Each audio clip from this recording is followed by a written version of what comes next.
Turagarutse uyu munsi turigisha ku bijyanye no kwizera. We are back again with a powerful word of faith. Tugiye gusoma mu Baheburayo 11. We'll be reading from Hebrews 11. Duhere ku murongo wa mbere. From the first verse. Ijambo ry'Imana umutwe w'amagambo uravuga ngo kwizera icari cyo. The word says great examples of faith. Ni icyitegererezo cy'abizera nyakuri. Faith shows the reality of what we hope for. It is the evidence of things we cannot see. Kwizera ni ukumenya rwose ibyo wiringira udashidikanya ko bitazabaho.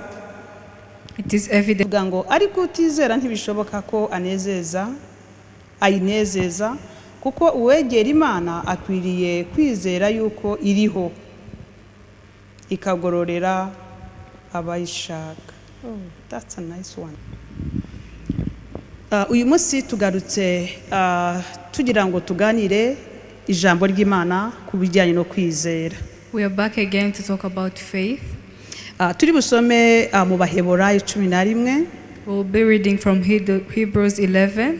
Umutwe w'amagambo uravuga ngo kwizera icari cyo. The title says what faith really is.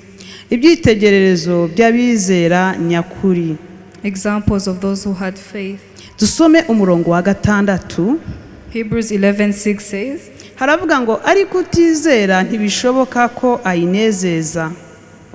Hebrews 11:6 says, and it is impossible to please God without faith. Kuko uwegera Imana akwiriye kwizera yuko iriho ikagororora abayishaka. As anyone who wants to come to him must believe that God really exists and that he rewards those who sincerely seek him. Amen. Yesu abaha umugisha cyane. Iryo ni ryo jambo dusomye. This is the word that we read. Iryo jambo rivuze iki rero? What that word really means? Bisobanuye ngo utizera ntanezeza Imana. It means that who does not have faith does not please the Lord. Abatubanjirize bizeraga Imana. Those who came before us, they believed in God. Bakizera ko isi igira isoko.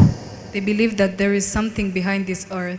Nukuvuga ngo Imana niyo yihishe inyuma y'isi n'ibirimo byose. Believing that it is God who is behind all this earth and everything within it. Kandi abatekereza batyo nabizera. And those who believe that are believers. Bigatuma rero mu kwizera bashaka no kumenya ngo Imana ninde. And with believing that, they get the urge to know that who is that God. Nk'umuntu waba atangira urwo rugendo rwo kwizera.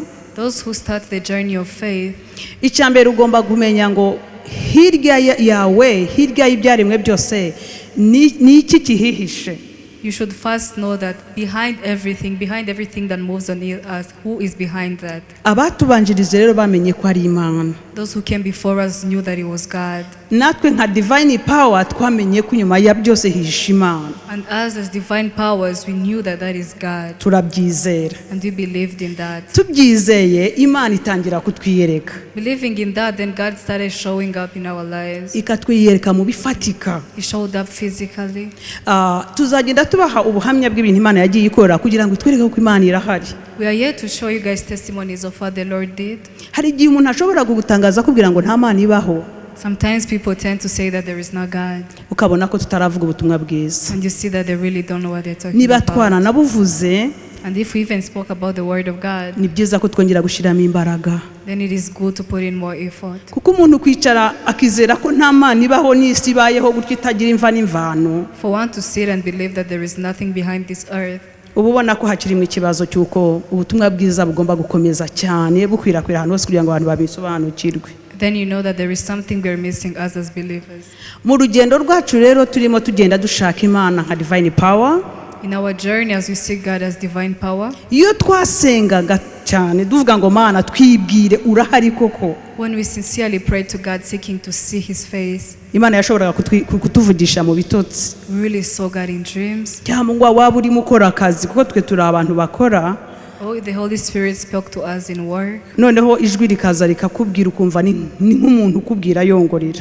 You feel a word that is speaking, yet is the Holy Spirit. Agashobora kukubwira ngo ibi nibi. And they tell you this and this. tukahita tuvuga ngo ubwo se iryo jwi ugashobora kugira nka menta ukamubaza uti ko numvise ijwi rivuga gutya bivuze iki. We also sometimes never knew what was speaking. We didn't know what it meant. wamubaza akakubwira ukuri busenge kugira ngo irusheho kugusobanurira. But when we spoke to those who came before us or those who are greater than us, uko Imana they used to yagiye rero explain to us that tuyisobanuza tuyishaka, as we went to ask the Lord for more evidence and everything, Imana yagiye twiyereka. we saw the Lord. Uko usenga cyane As you seek the Lord and pray, uba ushyiraho communication n'Imana, it is communion that you build with God. kenshi irakwiyereka. And very many times He shows Himself in your life. Reka ntange urugero rumwe Imana yanyiyeretse. Let me give an example of when the Lord came to Umunsi me. umwe nari mfite amaloni menshi, One day I had very many loans, nahembwa ariko amafaranga akaba makeya mu buzima bwanjye. and even when I used to be paid, it was worthless. Noneho umunsi umwe mfata urugendo rwo gusenga ngo Imana inkurireho imyenda. And one day I decided to pray that the Lord can show up. Noneho ngiye mu rusengero ndara nsenga in the church kuko nibwo buturo bw'Imana. I went and prayed at the altar, which is the church.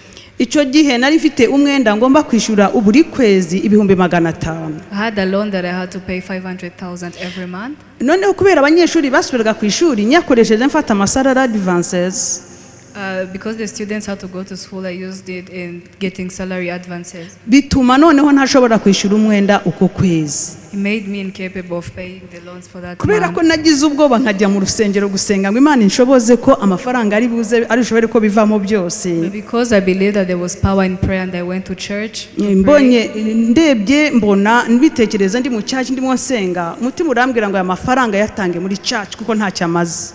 And when I was praying, I had a voice that told me that give all that money to church Ibyari because it's not 200,000 being any useful.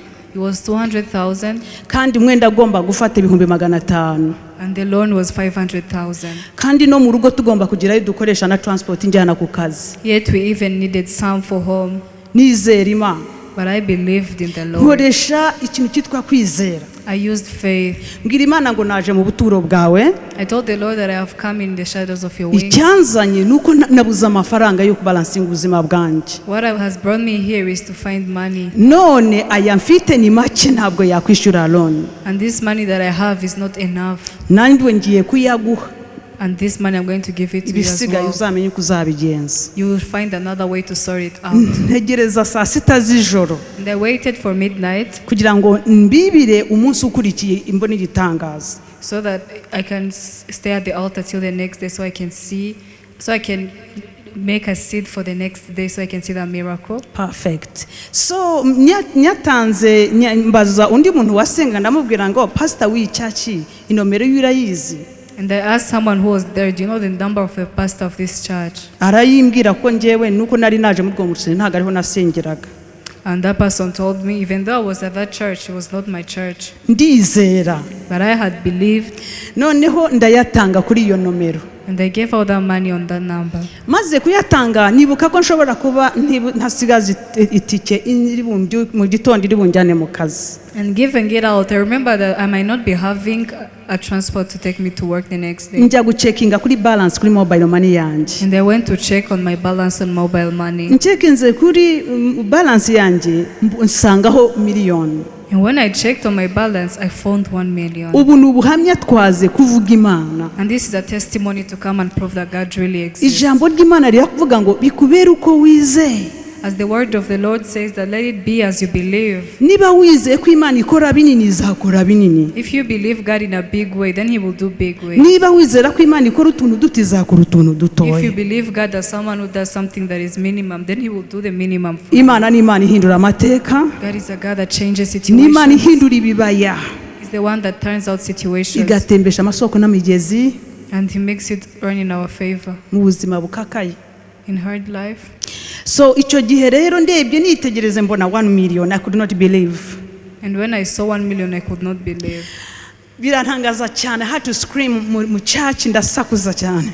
I was shocked and I had to scream in the whole church. So byagenze gute rero? What really happened? Ni umuntu nari narasengeye atajya byara abana bageze amezi 9. It's this person that I had prayed for. She never used to give birth to children who have 9 months. Ndamwizerera But I believed for her yuko Imana ivukisha abana b'amezi 9. that God talks to kids of 9 months. Dufata urugendo rwo gusengana, We took a journey of prayer together, umwana yabyaye avuka afite amezi 9. and Surprisingly, she gave birth to a kid who was 9 months. icyo gihe nawe aba arashaka guhigura ashima. She also wanted to bear a seed of thanksgiving. buracya mu gitondo ndataha, When I went home the next morning, nishyura imyenda yanjye yose, I paid all my loans. sagura amafaranga menshi. I also had what was exceeding. Imana inzira zayo ni ibihumbi, The ways of the Lord are 1,000. icyangombwa ni ukuyizera It's just a point of faith, ukanagendera mu mahame yayo. and you walk in His insights. Bless you, Bless you. turabakunda cyane, I love you. naho ubutaha. See you next time.